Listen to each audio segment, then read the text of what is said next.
Buenos días, buenas tardes, buenas noches, buenas madrugadas. Como ya pudieron ver en el título, el tema de hoy son las reformas borbónicas. Eh, Son una serie de reformas que se implementan en todo el Imperio Español durante el siglo XVIII. Se implementan por varias oleadas y en cada oleada encontramos un énfasis distinto, como vamos a ver más adelante. En todo caso, estas reformas tienen entre sus características comunes, primero, el origen. Las reformas borbónicas se basan en las ideas del despotismo ilustrado. ¿Qué es esto del despotismo ilustrado? El despotismo ilustrado, pues, retoma algunas ideas del pensamiento ilustrado, entre ellas, no todas, hay unas ideas que no retoma para nada, por ejemplo, la que tiene que ver con el tiranicidio, con ejecutar al rey de manera justificada, eso no lo retoma. Retoma, por ejemplo, la idea de que se debe gobernar para el pueblo, pero sin el pueblo. Es decir, que en última instancia el objetivo fundamental de un gobierno es gobernar para el bienestar de sus súbditos, de sus habitantes en general. También plantea que para ello el gobierno pues tiene que concentrar un montón de poder de manera legítima y que también tiene que gobernar no basado en la tradición, sino basado en la razón. Vamos a explicar un poquito más adelante esto de... Tiene que ver mucho con ideas anticlericales. En otra ocasión hablaremos de manera un poco más extensa de las ideas ilustradas, porque hay algunos elementos que son fundamentales para entender después las constituciones que veremos que surgen a raíz de de la guerra de independencia. Por el momento nos centramos únicamente en estas ideas básicas del despotismo ilustrado, que es gobernar por el pueblo pero sin él, gobernando en interés del bienestar de sus súbditos y que se debe gobernar no con base en la tradición, sino con base en la razón. Los objetivos de esta reforma borbónica son básicamente tres. Primero, incrementar el cobro de impuestos. España se intensifica su actividad bélica que tiene en Europa, sobre todo con Inglaterra, muchas veces aliada con España aliada con Francia. De hecho, tanto Francia como España tienen una familia borbona, forman parte de la misma dinastía en última instancia. Entra muchas veces seguido en guerra con otros países europeos, particularmente con el Imperio Británico, y hace falta dinero, hace falta mucho dinero porque muchas veces los frentes de batalla se abren no solamente en Europa, sino que se abren en el Océano Atlántico, en el Océano Pacífico, en la India, en América del Norte, en el Caribe, y hace falta dinero y cada vez más y más dinero. Entonces, para eso deciden que durante mucho tiempo, como vimos, pues la mayor parte de la base tributaria se cobraba en España. Y para ese momento el gobierno español lo que plantea es que hay que ampliar la base tributaria y que también las colonias americanas contribuyan al esfuerzo bélico pagando más impuestos. Entonces este va a ser uno de los objetivos de las reformas borbónicas, incrementar el cobro de impuestos. Segundo objetivo, reducir el poder de élites locales, de grupos que tienen tanto poder a nivel regional o a nivel local que pueden suponer una amenaza para los intereses del poder central, del poder monárquico. Sobre todo vamos a ver justamente que uno de ellos va a ser la iglesia. Y no toda la iglesia, ciertamente, algunos grupos en particular. Tercer objetivo central, que es justamente eso, la centralización administrativa, el concentrar cada vez más poder en, en España, en Madrid y específicamente en el monarca. El despotismo ilustrado en ese sentido sí es un gobierno ilustrado, un gobierno basado en la razón, pero es un gobierno finalmente déspota, donde el monarca tiene todo el poder, donde no hay división de poderes. Ahora, esas reformas borbónicas van a tener estos 5 ejes. El primero de ellos es un eje anticlerical. El objetivo de las reformas es restarle poder a la iglesia. La iglesia es vista como uno de esos grupos que genera élites locales, aunque hay ciertos grupos de la iglesia que son más peligrosos en ese sentido para el gobierno que otros.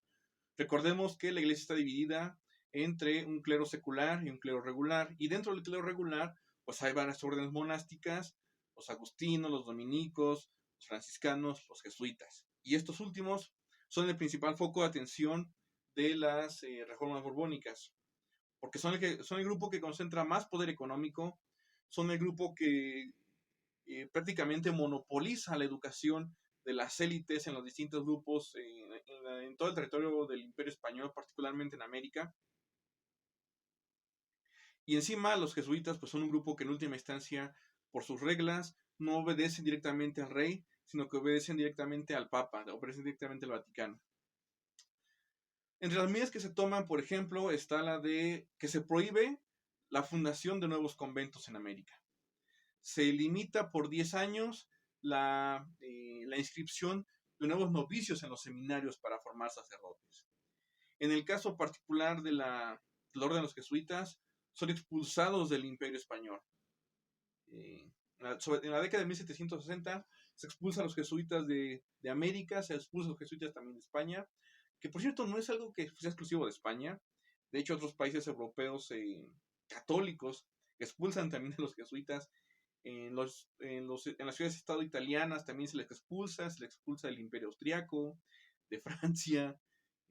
Curiosamente van a parar los jesuitas a un país que no es católico, sino protestante, que es Prusia, pero eso es otra historia. Esto genera mucho malestar entre las élites criollas en la Nueva España y en todo el continente americano que depende de España, porque pues estas élites criollas enviaban a sus hijos a escuelas de jesuitas y ahora resulta que se quedaron sin maestros. Y eso molesta a muchos novohispanos, y entre ellos causa malestar entre un joven Miguel Hidalgo, que era justamente discípulo de jesuitas. Él estaba acudiendo en Valladolid a una escuela, a un seminario de jesuitas, y ahora resulta que se queda sin maestros. Porque de algún modo en ese sentido nos sorprende que eventualmente busque desquite de España levantándose en armas, por ejemplo. Va a ser la única razón, por cierto. Otro de los elementos que es un eje central de las reformas borbónicas es la reforma fiscal. Como recordarán, uno de los objetivos es incrementar el cobro de impuestos. Es en ese sentido indispensable que haya una reforma fiscal o varias reformas fiscales. Entre ellas se impone, por ejemplo, un impuesto a la enajenación de bienes. La enajenación de bienes consiste en cuando una propiedad cambia de propietario, cambia de dueño. Cuando tú vendes una propiedad, tienes que pagar un impuesto por ello. Cuando tú heredas una propiedad, también tienes que pagar un impuesto por ello. Eso tiene su origen en las reformas borbónicas. Se sigue haciendo hoy y tiene su origen en las reformas borbónicas. Afecta a todos los que se dedican a la compra-venta y a todos los que reciben en herencia alguna propiedad. Pero a quienes más afecta es justamente a la iglesia otra vez. Porque la iglesia recibía en ese entonces lo que se conoce como obras pías. Las obras pías o donaciones pías son muchas veces cuando una persona rica iba a morir, para ganarse el cielo, le hacía una donación muy generosa a la iglesia. A lo mejor le heredaba una hacienda minera o una hacienda azucarera, etc. Y eso pasaba a ser propiedad de la iglesia y enriquecía además a las arcas de la iglesia. De hecho, la mayor parte de la riqueza de la iglesia en ese entonces estaba concentrada en propiedades inmuebles, en terrenos, haciendas, ranchos, casas, etc. Hasta entonces habían funcionado así esas donaciones pías. Pero con las reformas borbónicas y con esta reforma fiscal, pues ahora cada que la iglesia recibe una donación pía, pues tiene que pagar un impuesto por ello. Otra razón para que pues un sacerdote en Dolores se quiera levantar en armas contra la monarquía española, por ejemplo. Ya tenemos otra razón más para el levantamiento de Hidalgo. Otros elementos que también se llevan a cabo con las reformas borbónicas desde el punto de vista fiscal es un impuesto al préstamo con interés. En aquel entonces no había bancos, pero ya había gente que prestaba dinero y prestaba a cambio de un interés. Normalmente la mayor parte de esos préstamos los daba de nuevo la iglesia, que era la que tenía más dinero, podía prestar dinero a otras personas, a lo mejor para construir una casa, normalmente esos préstamos se daban para poner algún negocio, ya sea una tienda, comprar terrenos o financiar una actividad agrícola, ganadera. Normalmente para eso era para lo que daban préstamo la iglesia y recibía un interés por ello. Pero ahora, a partir de las reformas borbónicas, tiene también la iglesia que pagar un impuesto por estos préstamos con interés que ofrece, lo que afecta evidentemente a la iglesia. Otra razón más para que un sacerdote se quiera levantar en armas contra el gobierno español, y también afecta la generación de nuevos trabajos, también eso hay que decirlo. Se ponen impuestos también, por ejemplo, a las pulperías.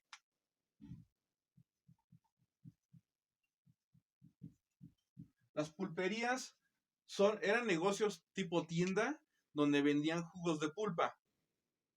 Algo así como hoy que te acercas a comprar una michelada, en aquel entonces te acercabas a esas tiendas y te vendían jugos de pulpa. A partir de este momento, esos negocios tienen que pagar impuestos también, que antes no pagaban. De hecho, muchas actividades económicas que antes no pagaban impuestos empiezan a pagar impuestos, y aquellas actividades económicas que sí pagaban, se incrementa el cobro de impuestos. En eso consiste esta parte de la reforma fiscal. Tenemos también un elemento político de esta reforma, y es que surge la figura del intendente. Vamos a ver esta parte de aquí.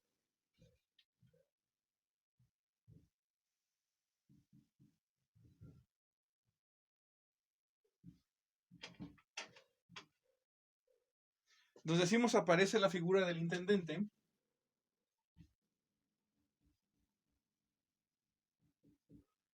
Y aparece como una figura que tiene funciones tanto políticas como administrativas, fiscales y militares. Le resta funciones al virrey. De hecho, inicialmente incluso el virrey se opone a la figura del intendente, porque, o mejor dicho, a la figura de los intendentes, porque como veremos van a ser 12 los que se instalen en Nueva España, no es solamente uno. Inicialmente se opone porque le resta algo de poder, le resta autoridad. Eventualmente se da cuenta el virrey de que le hace el trabajo más fácil, de que hay muchas cosas que escapan a las habilidades del virrey, muchas zonas que quedan fuera de su jurisdicción, que aunque son parte de su jurisdicción, pues están tan alejadas que no las puede controlar. En ese sentido, la figura del intendente es de mucha ayuda, y al final termina por aceptarlas. El intendente se va a encargar de administrar política, militar y fiscalmente una intendencia. La Nueva España se va a dividir en 12 intendencias. Anteriormente se dividía en estos 5 reinos y una gobernatura que ya vimos. A partir de ahora se divide en 12 intendencias, que son primero la Intendencia de México, que es la más importante. Está también la Intendencia de Guadalajara. Está también Guadalajara. Está la Intendencia de Puebla, la de Veracruz. Puebla, Veracruz. Puebla, Veracruz. Está la de Oaxaca. Oaxaca, Sonora. Está la de Valladolid. Valladolid, que es la actual Morelia. Valladolid. Está la de Zacatecas.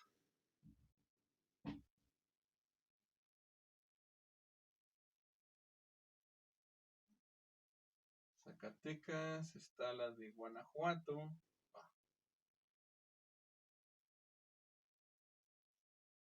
La de San Luis Potosí. Guanajuato. 1, 2, 3, 4, 5, 6, 7, 8, 9, 10. Me faltan 2. Guanajuato, Mérida.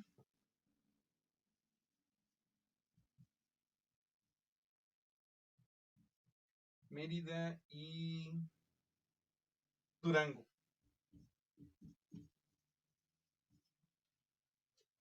Esas son las 12 intendencias. 1, 2, 3, 4, 5, 6, 7, 8, 9, 11, 12. Sí.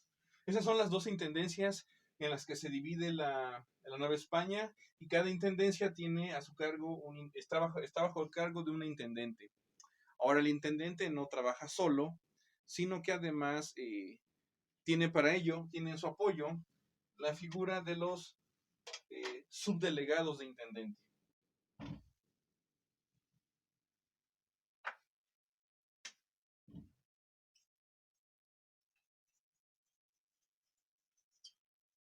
Subdelegado de intendente.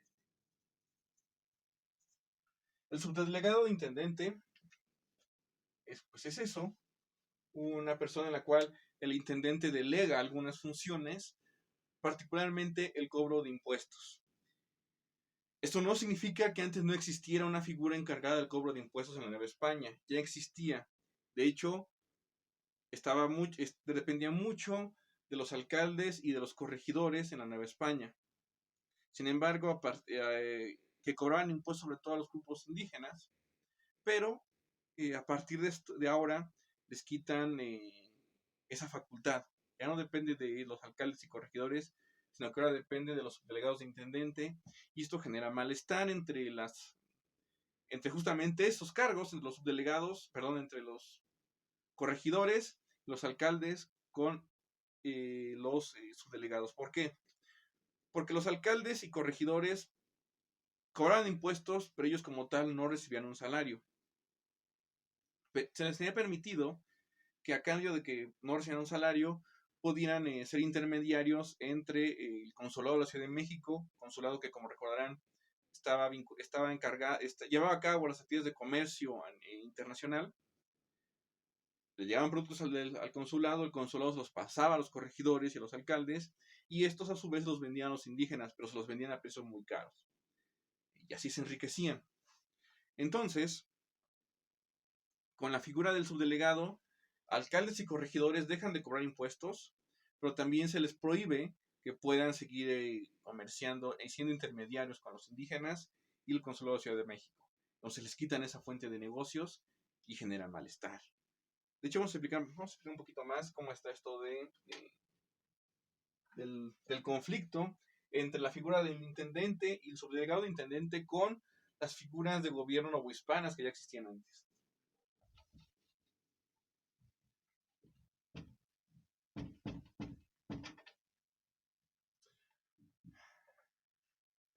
Antes de las reformas, los funcionarios públicos no ocupaban el cargo por elección popular, no había votaciones. Ellos compraban el cargo.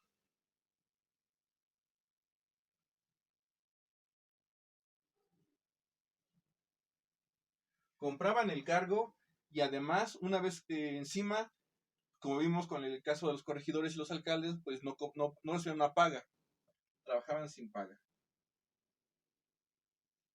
Esto era antes de las reformas.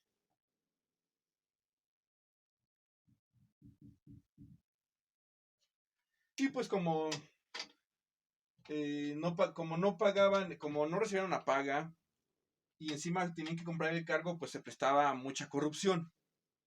Ahora con las reformas borbónicas se establece que quien recibe el cargo, el puesto público, no lo recibe porque lo compra, lo recibe por méritos personales. Es un sistema ya de meritocracia. Las personas más capacitadas reciben las encomiendas de funcionario público. También, estos para evitar justamente el sistema de corrupción, ya van a recibir una paga del gobierno.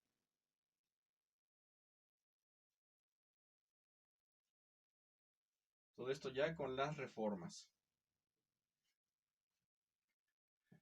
La idea es tener un cuerpo de funcionarios públicos pues más capacitados, más profesionales y más competentes y también más confiables para el rey de los que se tenían de antes.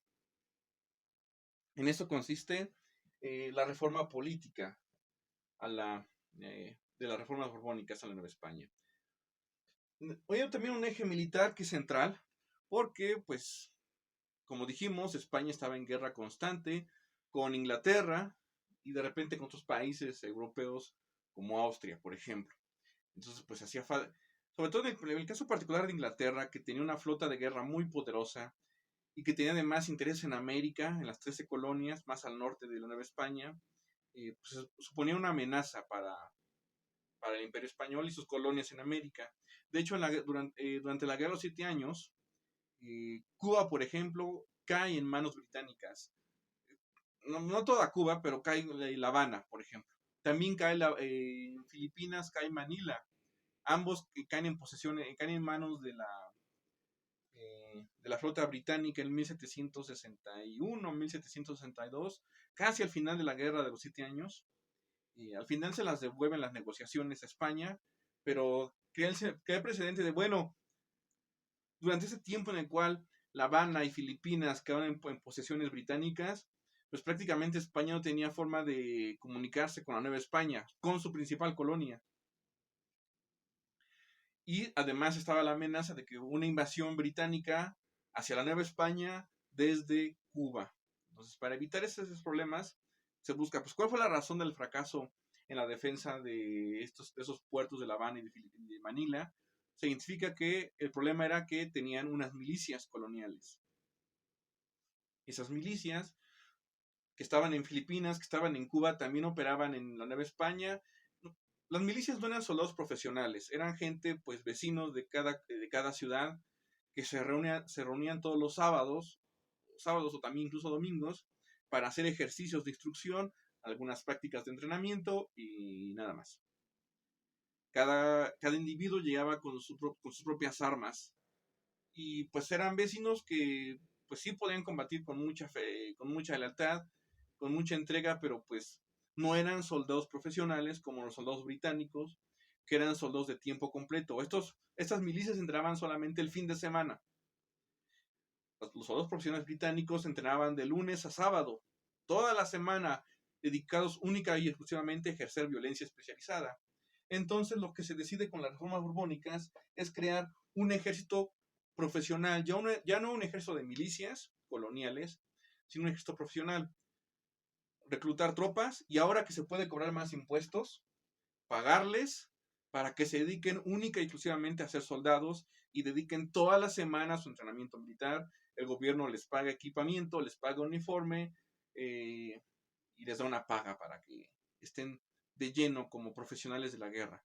Así como se crea un aparato burocrático totalmente profesional, se busca crear un ejército también profesional. De ese ejército profesional, pues después saldrán varios de los oficiales que encontraremos durante la Guerra de Independencia, como un Allende, un Aldama, un Abasolo, un Iturbide. Y luego tenemos un eje comercial de las reformas borbónicas. Este eje comercial lo que plantea es, por un lado, la apertura al comercio libre. Esto es, como recordarán, antes las colonias americanas no podían comerciar entre sí, tenían que comerciar vía España, de tal modo que la Nueva España, que requería el azufre de Perú, no se lo compraba directamente a Perú, sino que Perú se lo vendía a España y después España se lo vendía a la Nueva España. Un relajo, entonces ahora se agiliza el proceso y la Nueva España le puede comprar el azufre directamente a Perú. Y así con muchos otros productos, pero únicamente es una apertura de comercio libre dentro del Imperio Español. Las colonias americanas seguían sin poder comerciar con otras potencias europeas, con Francia, con Inglaterra, con Holanda, nada de eso. Nada más era libre comercio al interior del Imperio Español. También, vinculado a este fenómeno de debilitamiento de élites locales y también como parte de las reformas comerciales, en la Nueva España se crean 2 consulados más. Hasta entonces, consulados. Hasta entonces solamente había existido el consulado de la Ciudad de México. Y como dijimos, ese consulado tenía el monopolio del comercio ultramarino entre España, la Nueva España y Asia. A partir de ahora se crean 2 consulados más. Se crea un consulado en Veracruz y uno en Guadalajara. Esos nuevos consulados le arrebatan parte del negocio al consulado de la Ciudad de México, genera malestar entre los miembros del consulado de la Ciudad de México, pero también contribuye a distribuir mejor la riqueza, la actividad comercial entre más zonas. De hecho, se buscó crear un 4.º consulado en Puebla, pero el consulado de Ciudad de México se opuso rotundamente, ya no quiso compartir más poder, económico con más sectores, con más ciudades. Pero te insisto, la idea es justamente incrementar la actividad económica, incentivar el desarrollo comercial, creando más consulados y restar el poder económico que hasta el momento tenía, el monopolio absoluto del comercio ultramarino en la Nueva España que tenía el consulado de la Ciudad de México. Ahora, consecuencias de las reformas. Vamos a borrar esta aquí.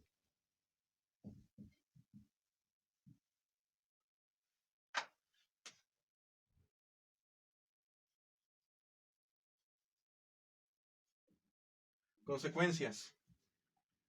Primero se consigue en efecto lo que se buscaba de parte del Imperio Español, que era incrementar el cobro de impuestos.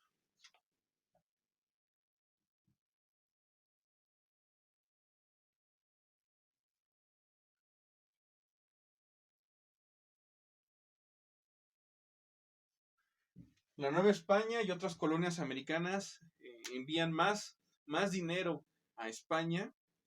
España se ve en ese sentido incrementar sus arcas y su zona de recaudación fiscal, tiene más dinero para financiar sus guerras, por eso tiene esto termina como una suerte de manzana envenenada para el Imperio Español, porque es otra consecuencia, vuelve muy dependiente a España de sus colonias.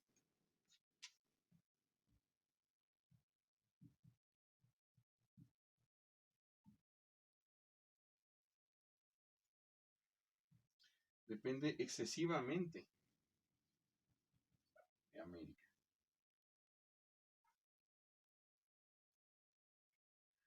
España depende excesivamente de América y esto va a ser grave para España porque en el momento en el que España se quede sin América, en el momento en que América se independice, va a perder esa fuente de ingresos. Otra consecuencia que tienen las reformas borbónicas es que, y vinculado justamente al incremento del cobro de impuestos, es que genera malestar entre la población novohispana.